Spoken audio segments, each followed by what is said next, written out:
grazie agli organizzatori, alle forze dell'ordine, alla protezione civile, alla polizia locale, la Croce Rossa c'è stata una manifestazione davvero perfetta, con una grande qualità della proposta dei carri e delle coreografie e una corona di pubblico incredibile.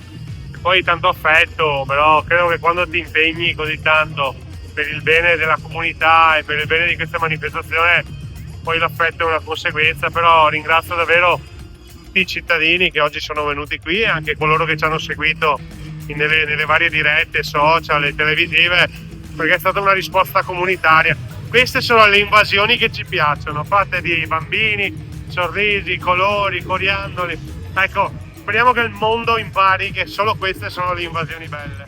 Ovviamente è un carnevale strepitoso, questa giornata di sole è pazzesco, credo ha portato più un pubblico record. Ovviamente la sfilata è bella, la tradizione è grande, questa giornata con un sole pazzesco ha fatto il resto. Diciamo che è solo l'ultima giornata di mesi di lavoro, un grande lavoro fatto da Carnevale di Marca, tra gli enti comunali, fra i tanti sponsor che ci permettono di fare quelle cose così in grande.